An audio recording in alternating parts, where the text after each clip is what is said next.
In this episode of Finno-Greek we are visiting the forest once again. It's autumn and this year seems to be a very good year for mushrooms. So let's see what I find in this very nice forest.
Well, now that we have picked quite some mushrooms, so next thing will of course be what do we do with those? I have divided these into two groups. Those that you need to cook really in hot water, cook, boil, and then those that you could eat directly, but it's better to cook them as well, like fry or something like that. Let's see what we do with these.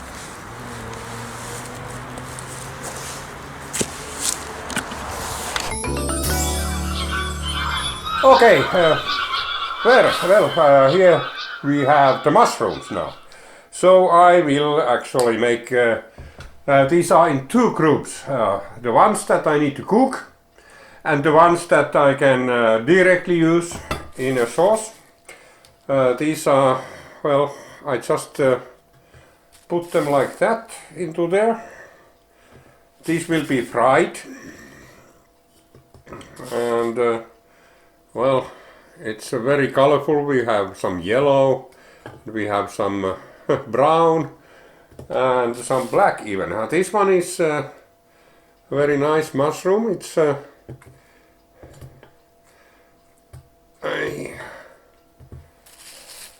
and this one you really need to cook. It can cause you stomach trouble if you don't cook that. And but it's the mushroom itself is really delicious. Yeah. Okay. And well, I'll do like this all the ones that I picked, and probably that is not so interesting for you to see, so I will do this part off the camera. Now I have made these a little bit smaller, like that. And the next thing to do with these is to fry them. I make a sauce which has some Swedish meatballs and these mushrooms and maybe butter, and let's see what it becomes. That one you can eat with potatoes. Well, and the next thing is these. These have to be cooked. Well, I will now, for everyone, I will take one of these and then I will put it into pieces and then into the kettle, and then I fill it with water and then I cook it, and after that you should dispose the water, because these can cause you stomach trouble if you use them in the raw form. And well, the bad things are water soluble, so it should be after that it's safe to eat them, and they are really delicious if you like mushrooms. Okay, now I'm dealing with these. When you pick these up, you should always check that they bleed milky stuff. When you cut them, you should check. It should be bleeding milk, like milk. When you do, well, this one, yeah, it's bleeding milk. So this is, there is one species in Finnish forests which where it's not milky, it's clear, and that one is not directly poisonous, but it's well, not good for your stomach. You can get very bad diarrhea if you eat that kind of thing. Well, I cut them into sectors, as you can see, and then just put them into the kettle, and when you cook them, well, and these are really, these grow big. These can be really large, and they are quite no worms in them, and well, this is something that I believe these are eaten mostly in Nordics and mostly in Eastern North. I mean mean Russia and Finland. In Sweden these are not so widely eaten, but in Finland very much, really. And yeah, this is well, in the old days these were preserved using salt. So you cook them first like this, and then you put a lot of salt into them, and then they were preserved. And when you started to eat them, you just let them simmer in water for a while, so that the salt was gone away. Okay, this is another species. This is the brown one, which is this has a very pungent aroma, and you shouldn't be picking a lot of these, because if you do so, you will get really pungent aroma into your food. And this, on the other hand, this thing, it's very mild, and if you like mushrooms, so this is probably the best possible of this type of mushroom you can pick. Oh yeah, so well, I will now slice all these into sectors, and then I'll do this off the camera, and let's come back when I have done that. Now here in the kettle we have I have now all these sectors, and now I will fill it with water.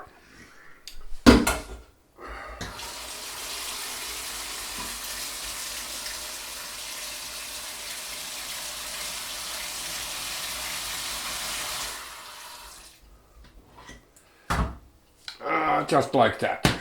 And now we have them in water, and of course they are floating because they have a lot of air in them, but well, the next step is to cook them, and just put on the heat, and they will cook. Then these are the ones that I will fry, and it becomes a sauce for me, and these just I can fry them in the kettle directly where I make the sauce. You could use a skillet or a frying pan for that one, but well, that's not. So first of all, the mushrooms contain a lot of water, especially the wild ones like these. They contain a lot of water. So what you see here will go down to 1/5 of the amount, so there is not much to eat after that. Well, yeah, taste is really nice, but yeah, okay.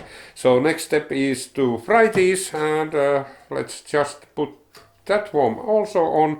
I put some butter in there, so this will ensure that they don't stick on my pan, on my kettle. This is butter, so well, this amount I'm quite liberate with this one. Well, about this much. Boom, there you go. And it will melt there, and then I have this kind of thing which I use to stir it when needed. You shouldn't put this one into that kettle, because that one is actually, it's not poisonous, but it is irritating. It irritates your stomach if you don't. So you have to let them cook, throw away the water, and then rinse them once. So then these are also usable, and then you can fry them after that. Now, as you can see, there is a lot of water here. This is very typical to mushrooms. They emit water. Yes, there is the butter, but this will vaporize, and after that we have very delicious mushrooms here. And well, it goes down, yeah. And this other one is now there warming up. Oh, okay. So I guess we just need to wait until everything is cooking.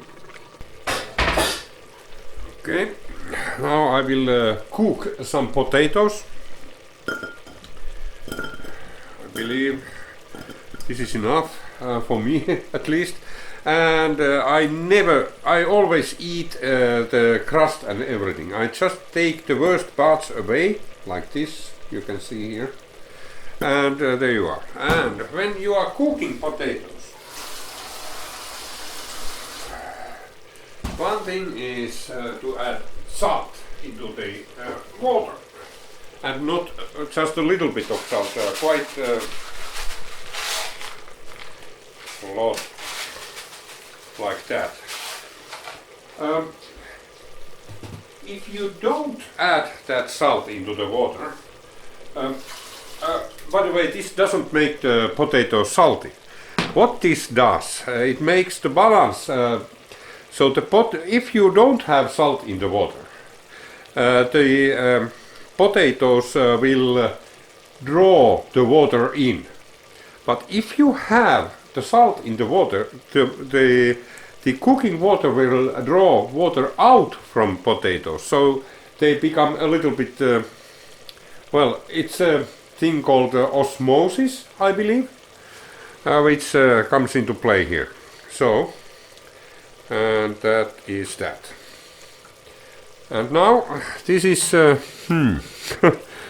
cooking. Let's see, and then I have some onions here. I will put those into there as well, and then some, let's see what I will put there more. Now we have some progress here. As you can see, the water is now gone, and now actually now it starts frying. And frying this is, it adds to the taste, and yeah, you could do without frying, but I like to fry them a little bit. Yeah. Okay. These. Oh, again. These are now boiling. We need to wait till they boil a little bit, and then I will throw the water away. I will be using that one for that. And yeah, our potatoes start to boil as well. Okay, now these are the mushrooms which I made sectors of, and now these are ready for use. I boiled them, and then I throw away the cooking water, and then I rinse them with a lot of water. So now they are edible like this. And the taste is really mild, and yeah,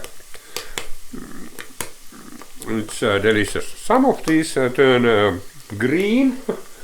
Well, that's one species will actually turn like that. They get odd color, and yeah, okay. I put that aside a little bit, and then now these have been frying here, and I think they are quite ready to. Next thing I will add to them are the onions, and this is just I don't make them really small. This is probably more, it's I like to see what I eat. There you are. And now just put this into the same kettle with this. There you go.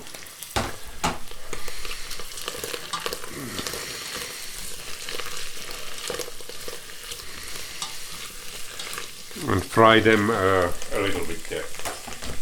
And now I will add 1 liter of water, like that. Let's see how much we have. Is it okay for the amount of meatballs we have? Well, maybe a little bit more. like that. And now I'm not using, I'm using this white maize meal because, well, the gluten. This doesn't have any gluten in it, so, well, hopefully the amount is correct. Let's see, 2 spoonfuls of that. I don't add salt as such into this. I'm using this is vegetable something, whatever that is. And now I'm just adding a few spoonfuls like that. Also, this doesn't contain any gluten. Not even natrium glutamate, which is normally what you will find in things like that. Now the sauce is about the correct consistency, maybe a little bit too fluidy, but I like it this way. Okay, and now, oh, there is some of the mice has not been diluted, so it might get a little bit thicker. Yeah, we just have to wait. This is very slow. This is the Indian type of maizena. So it takes a little bit longer time to get thick. This is the sauce. The potatoes are already ready. Oh, some salt over here. Let's take that away. So this is well, ready-made. Well, as you can see, it's a Swedish, and well, I have already eaten some of them, so it was 1 kilo. There you go. That's our meatball sauce now. Oh, there you are.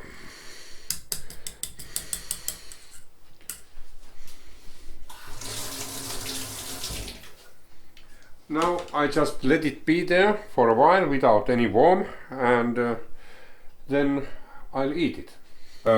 Lucky us, we don't need to use salt for preservation anymore.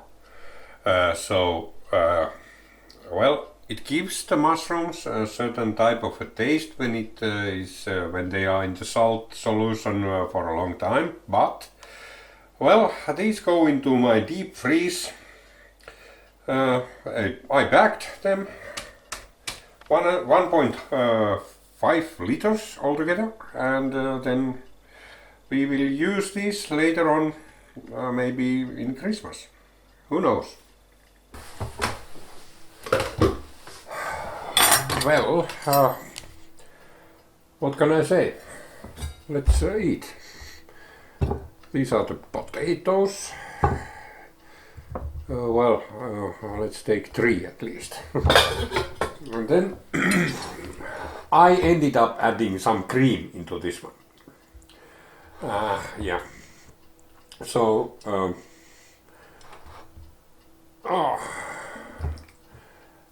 it's a little bit fluid. So maybe the mice meal I had was not correct type. Or it takes a super long time to get not so fluidy, but well, I suppose it doesn't affect the taste anyway. So, well,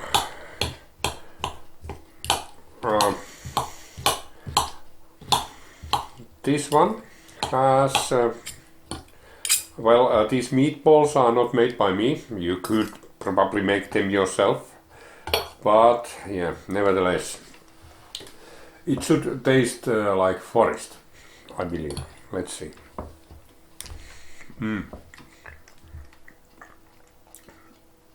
It's really good. So,